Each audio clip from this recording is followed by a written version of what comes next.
and this is the How I Became a Teacher tag.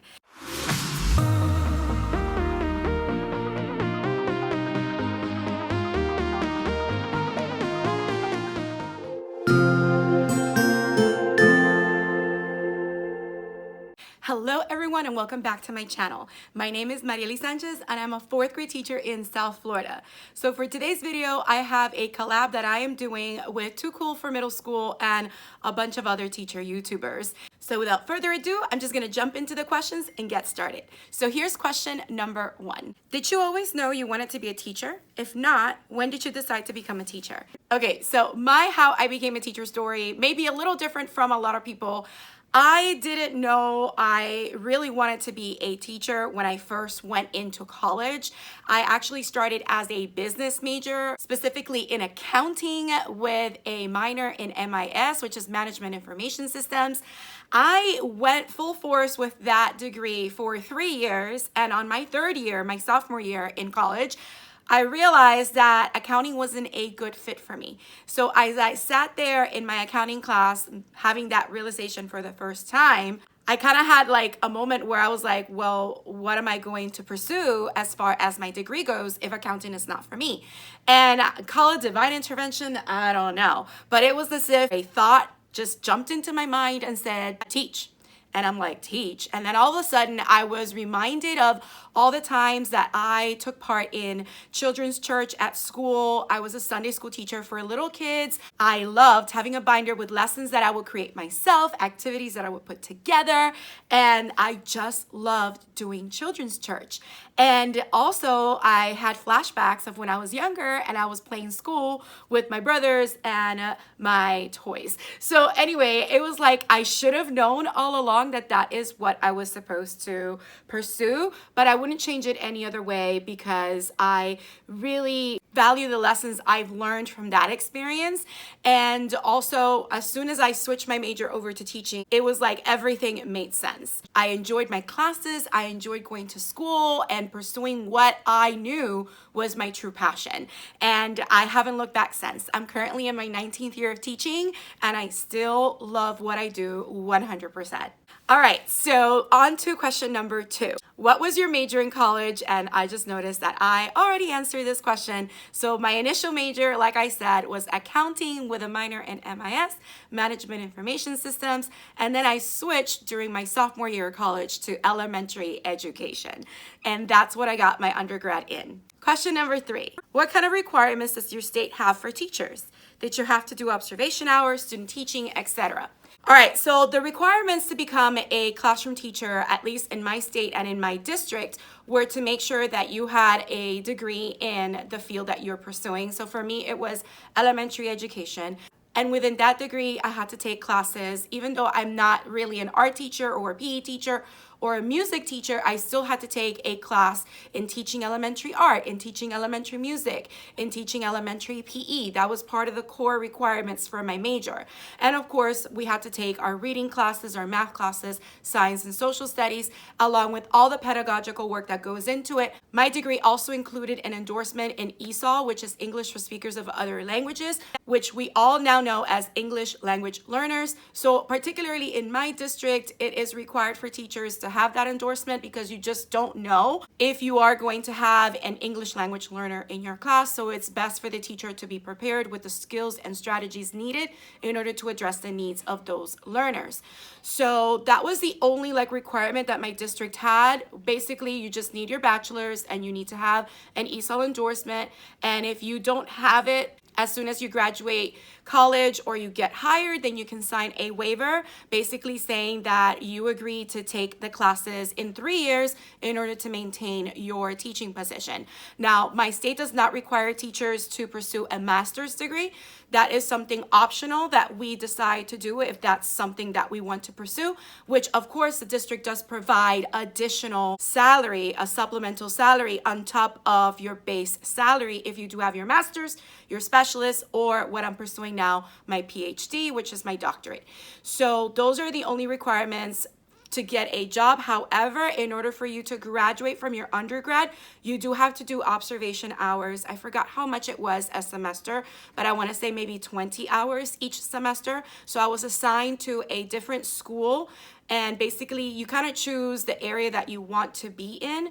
And I chose the area close to my college campus, so it was easy for me to go to classes. And from class, I can go to that elementary school and do my observation hours with various teachers. I could choose the elementary teacher that I wanted to observe, and sometimes you were required to observe a specific teacher based on the classes that you were taking. For example, when I was doing my ESOL endorsement, I had to make sure I observed a teacher that had English language learners in her classroom in order for me to observe the strategies that were used with those students. That's just an example, but observation hours were definitely a requirement every semester.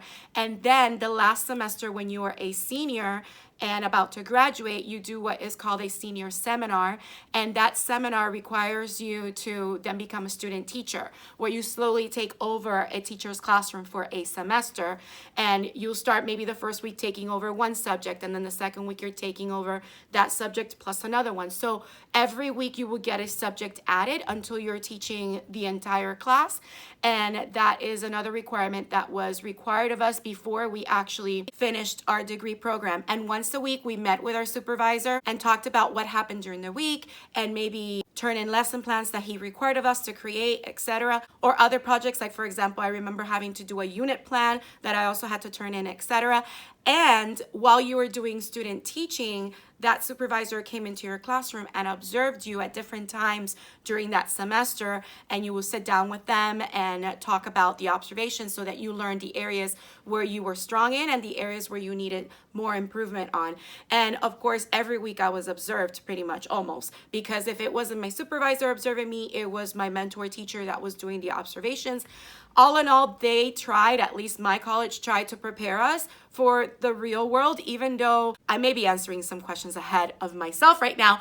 Even though when I first started teaching, I didn't feel 100% prepared, because there's a difference between going to school, learning the pedagogy, learning all the strategies and skills, and even doing your student teaching for one semester. I don't feel it was enough to prepare you for the reality that comes with actually being in the classroom. So I hope I answered that question. And now I'm going to move on to the next one. Let's see if I already answered this one too. Let's see. Question number 4. How did you decide which age group, elementary or secondary, or subject you wanted to teach? All right, this is a good question. I honestly haven't really seen myself in all these 19 years of teaching as a middle school or a high school teacher.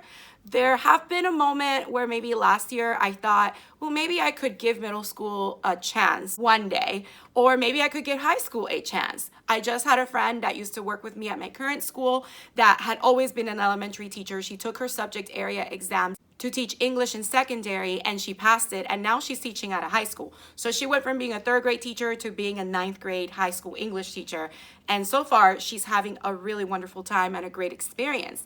So you never know, but initially when I decided to become a teacher, I just saw myself teaching younger kids, and my student teaching experience was with a 1st grade class of 36 students. And I basically can say that I've taught every grade level from K through 6, because I used to teach classrooms where there were multiple grades in one room, since I was a gifted teacher in a resource type of gifted program where you had multiple grades in one classroom. But I haven't solely taught like one kindergarten or one 6th grade class or one 5th grade class. I've taught a mixture of all those, but basically I've always known that I wanted to teach younger kids, and my favorite grades are actually the upper elementary grades, 3rd, 4th, and 5th, and that's what I've learned about myself after all these years of teaching. But I have really rewarding experiences from teaching my 1st graders and my 2nd graders. So yeah, who knows? Maybe one day I'll end up teaching middle school or high school. I have taught college. I was an adjunct professor for 2 semesters, and then I kind of stopped it because I needed to focus more on my PhD, which is a lot of work. But who knows? Maybe I'll go back to being a college professor or whatever. But basically, right now, I'm very comfortable with elementary. All right, moving on to the next question. Question number 5. Did you do any substitute teaching? I actually didn't sub, even though I did apply to become a sub, because that's something that our school our university recommended that we do, because that way we would be already in the system. And if we went to interviews, we would already be in the HR system, and they can just move us from that position into the position that they wanted to hire us in. So I did apply to be a sub. I wasn't a sub, and my student teaching experience was a little different because I was with that same first grade class for an entire school year. It's just the first half of the school year, I was what is called a paraprofessional level 3, which is a teacher assistant that helps with the students. And that's what I was able to do the first half of my student teaching experience. And then after we came back from winter break, I took over that class as the classroom teacher, little by little, until I was teaching all the subjects. All right, moving on to question number 6. What was the process like to apply for the first teaching job you were hired for? I probably have a different experience than most. Again, my senior year, my last semester in college and university, we had our last senior seminar, and in that senior seminar, one of the HR representatives from the district that I'm currently teaching in was there. And after she gave her presentation, she made an announcement that if anybody wanted to have a job right away, because basically we had finished all the requirements, all that we were waiting for now was the actual graduation date and for the transcript to already have the degree conferred. But she said if anybody wanted a job right away, this was in May, so you would have only been in the classroom for a month or so, because school over here in South Florida ends in like the first or second week of June. But she made that announcement, and I was like, yeah, sure, I want to get a job right away. And I was still finishing my service hours at my elementary school where I was a student teacher, because I had been sick and I had to take some days off. And if you take days off, you have to make those days at the end of your student teaching experience. So I was making up those days when I got a call from a local principal, and I completely missed the call. And when I heard the voicemail, I called the principal back, and she basically was offering me a job and wanted me to come in for an interview.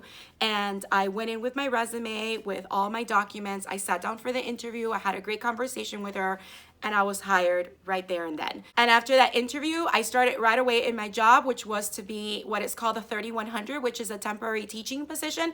I was basically taking the place of a teacher that had gone on maternity leave, and it was for gifted science and math. So I taught K through 5 mixed. They would come in at different days during the week. They were bused into that school. So like on Mondays and Thursdays, it was K through 2nd grade, and then Tuesdays and Fridays was 3rd through 5th, and they would rotate. So I had 3 sets of students coming into my room those days. And Wednesdays was a planning day, because the days that we did have kids, we didn't have any planning time. So Wednesday was our planning day where we did any gifted paperwork or any staffings. So yeah, even before I knew I was going to ultimately be a gifted teacher or a self-contained gifted teacher like I am now, that was my first teaching position that I was hired in. I was a teacher of the gifted for K through 5, and that was a great experience. So after the year ended, obviously that was only for a few weeks, I was brought back as a full-time teacher teaching 3rd grade. And that was my first full year teaching, what I called my first year teaching, even though I kind of started at the end of the previous school year. But that is the hiring process and how I got my first job. Question number 7. Were there any common interview questions you remember? Okay, so most common interview questions that I remember dealt with classroom management, like how would you address various situations with students. Other questions involved how you would address the standards. They would probably give you a scenario as to a need a student is having in the classroom and ask you how you would address that need. Other interview questions would involve how you would communicate with parents, how you would deal with different situations that involved different types of parent communications that needed to be established, and how you would address the needs of students. So definitely differentiated instruction, parent communication, communication with students as well, classroom management.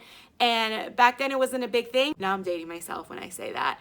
I would also say how you would integrate technology into your classroom. That's a big one as well. All right, moving on to question number 8. What was the first teaching position you were hired for? I kind of already answered this. So the first teaching position that I was hired for, again, was to be a teacher of the gifted in math and science for grades K through 5. I ended the school year in that. That was my first teaching position. And then my first full-time position as a first-year teacher was 3rd grade, teaching all the subjects. All right, question number 9. What did you feel prepared for on the very first day of your very first job? What did you feel unprepared for?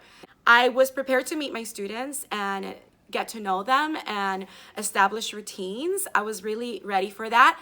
I was not ready for all the juggling that comes with the teaching profession.